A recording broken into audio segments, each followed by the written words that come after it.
ठीक है बच्चों, इधर ध्यान से देखो, बातचीत मत करो, सीधा बैठो। ठीक है, बोर्ड पर ध्यान देना, पहले लिखना शुरू मत करो, पहले समझो और उसके बाद लिखना।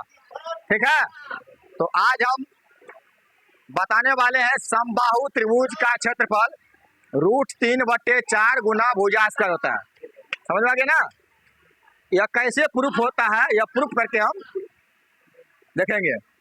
तो यहाँ क्या लिखा है, सिद्ध करें समबाहु त्रिभुज का क्षेत्रफल √3/4 गुना भुजास्कर होता है, यानी कि ए हो गया भुजा, √3/4 a² यानी भुजा स्क्वायर होता है। कैसे होता है सिद्ध करना है। ठीक है, और हम समबाहु त्रिभुज का चित्र बना दिए हैं। ठीक है, जिसमें कि प्रत्येक भुजा हम मानते हैं ए है। प्रत्येक भुजा क्या है, ए है। ए भी बी से लेकर सी तक भी भुजा कितना है, ए है। और ए से लेकर सी तक भी भुजा कितना है, ए है। ये भी पूरा कितना हो गया, ए हो गया। समझ में आ गया ना? समबाहु त्रिभुज के प्रत्येक भुजा क्या मान लिए हम, ए मान लिए। समझ में आ रहा ना? हमको सिद्ध करना है कि समबाहु त्रिभुज का क्षेत्रफल √3/4 गुना भुजा स्क्वायर होता है। समझ में आ गया ना? तो यहाँ लिखना है हल। ठीक है, तो यहाँ लिखना है माना कि समबाहु त्रिभुज की प्रत्येक भुजा, समबाहु त्रिभुज की प्रत्येक भुजा ए है। क्या है, ए है। भुजा को क्या मान लिए, ए। अब यहाँ लिखिए, क्या लिखना है, यहाँ पर ध्यान से देखो, यहाँ पर लिखना है ए बी बराबर बी सी बराबर ए सी। ये सब का वैल्यू कितना है, ए है।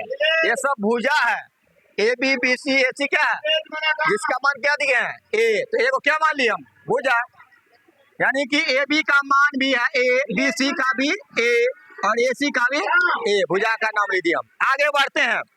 अब क्या करना है, यहाँ पर अगर हम बी डी का मान निकालते हैं तो क्या हो जाएगा, BC/2 हो जाएगा।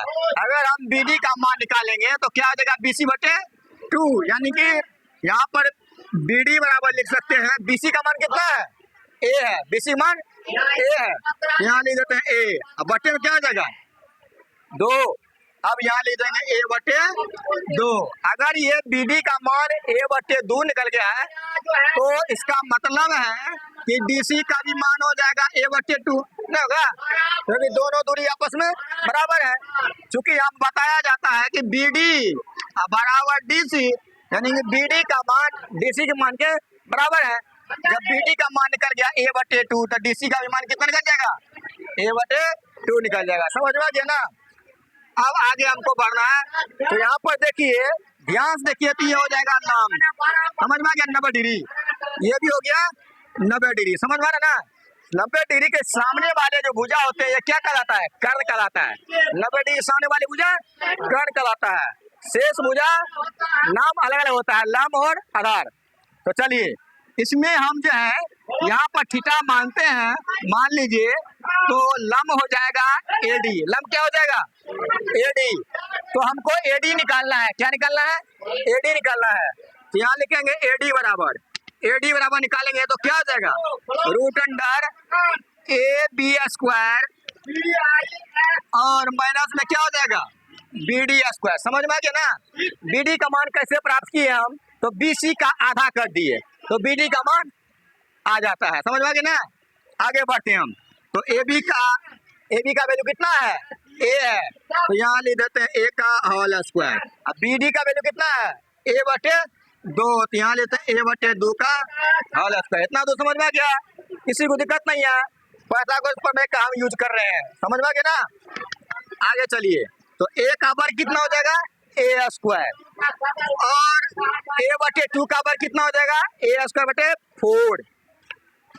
चलिए, a²/4। अब क्या करना है, भिन्न का घटाव कर देना है। समझ में आ गया ना? नीचे हम 1 मान लेते हैं।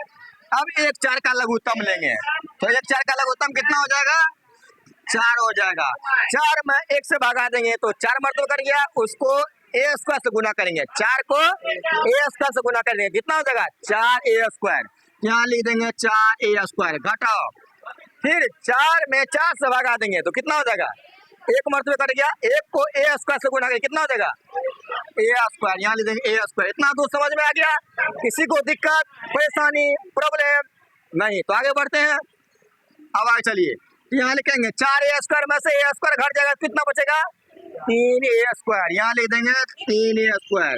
अब बचे क्या हो जाएगा 4। अब इसको क्या करेंगे तो वर्गमूल करेंगे। ये रूट अंडर जो है रूट अंडर 3 ए स्क्वायर पर भी है और 4 पर भी है, समझ में आ गया ना? तो यहाँ पर 3 का तो वर्गमूल नहीं होगा, इसीलिए रूट अंडर 3 लिख देंगे। ए स्क्वायर का ए होता है और 4 का वर्गमूल क्या होता है 2 होता है। तो क्या निकल गया √3/2 ए मतलब भुजा हो गया। ये क्या है भुजा है समबाहु त्रिभुज की, प्रत्येक भुजा ए माने थे पहले, तो ये निकल गया समबाहु त्रिभुज की ऊंचाई निकल गया ना। समबाहु त्रिभुज की ऊंचाई क्या निकला √3/2 गुना ए। ये जो हो गया है इस त्रिभुज का ऊंचाई निकल गया एडी निकाल लिया। अब यहाँ पर देख लीजिए, यहाँ पर लिख देते हैं √3/2 गुना 1 भुजा, समझ में आ गया ना? किसका मान निकल गया एडी का मान, किसका मान निकल गया एडी का मान। अब निकालना है समबाहु त्रिभुज का क्षेत्रफल, समबाहु त्रिभुज का क्षेत्रफल निकालना है। तो यहाँ पर लिखेंगे त्रिभुज का क्षेत्रफल बराबर क्या होता है, पर ये फॉर्मूला 1/2 गुना आधार गुना ऊंचाई, 1/2 गुना आधार गुना ऊंचाई। तो चलिए इधर ध्यान दीजिए, 1/2 गुना आधार हो गया कितना ए, आधार कितना हो गया ए, यानी BC हो गया आधार, समझ में आ रहा ना? BC का मान कितना है ए। और उसके बाद देखिए ऊंचाई, ऊंचाई कितना मिला है अभी, ऊंचाई कितना मिला है √3/2 और ए लिखना है, समझा ना? ए को क्या कहते हैं भुजा, ए को क्या कहते हैं भुजा। अब आगे चलिए गुना करेंगे, 1/2 को गुना करेंगे ए से और उसको गुना करेंगे √3/2 ए से गुना करेंगे, इधर हो जाएगा कितना √3/2 दूनी 4, ए को ए से गुना करेंगे कितना हो जाएगा ए स्क्वायर। यही प्रूफ करना था लेकिन प्रूफ्ड हो गया, समझ में आ गया ना? ये प्रूफ हम कर दिए हैं। यहाँ पर लिख देंगे PROBED, यही हो गया समबाहु त्रिभुज का क्षेत्रफल। अतः समबाहु त्रिभुज का क्षेत्रफल बराबर होता है √3/4 गुना भुजा स्क्वायर, लिख देना, कोई दिक्कत नहीं होगा। ये कौन त्रिभुज का क्षेत्रफल निकला है समबाहु त्रिभुज का क्षेत्रफल, समझ में आ गया ना? धन्यवाद।